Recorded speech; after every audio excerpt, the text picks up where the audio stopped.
காவல்துறை மீது இருக்கின்ற நம்பிக்கையே நமக்கு சுத்தமா போயிடுது. நீங்க பாத்தீங்கன்னா அருணை பத்தி வர குற்றச்சாட்டுலாம் பாத்தீங்கன்னா பார்லாம் கூட அவர் பார்ட்னரா இருக்கிறாரு, பல பார் சொந்தமா இருக்கு, இப்படியெல்லாம் பேசக்கூடிய அளவுக்கு மக்கள் பேசக்கூடிய அளவில் இருக்கு. ஒண்ணு மட்டும் நான் ஞாபகப்படுத்த விரும்புறேன். அவரு கருணாநிதி இருக்கிறப்போ சொன்னார், அவர் ஆட்சி காலத்திலே சொன்னாரு, காவல்துறையினுடைய ஈரல் கெட்டு போச்சுன்னு சொன்னாரு.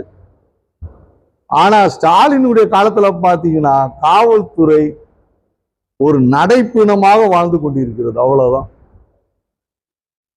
அதிமுக ஆட்சியில, அம்மாவுடைய ஆட்சியெல்லாம் பாத்தீங்கன்னா, அண்ணன் எடப்பாடியாருடைய ஆட்சியில பாத்தீங்கன்னா ஸ்காட்லாந்து போலீஸுக்கு இணையாக போற்றப்பட்ட போலீஸ் பாத்தீங்கன்னா இன்னைக்கு பணம் கொடுத்தால் கொலையும் செய்வோம் என்ற அளவுக்கு துணிகிறார்கள்.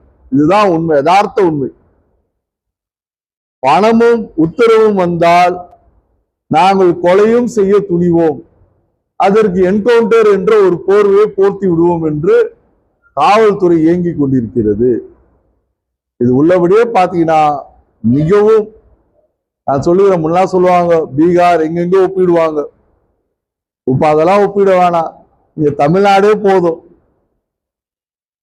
நான் கேட்கிறேன், ஒரு 6 மாசமா நான் போராடிட்டு இருக்கிறேன் இது விஷயமா. ஏன் முதலமைச்சருக்கு என்ன அவருக்கு நேரம் இல்லை?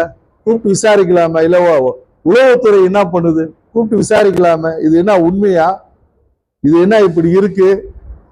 பல ஆயிரம் கோடி சம்பந்தப்பட்ட சொத்துன்னு சொல்றாங்களே, என்ன விஷயம் கேட்கலாமா இல்லையா? ஏதோ அவரை தடுக்குது. நீங்க சிந்திச்சு பாருங்க.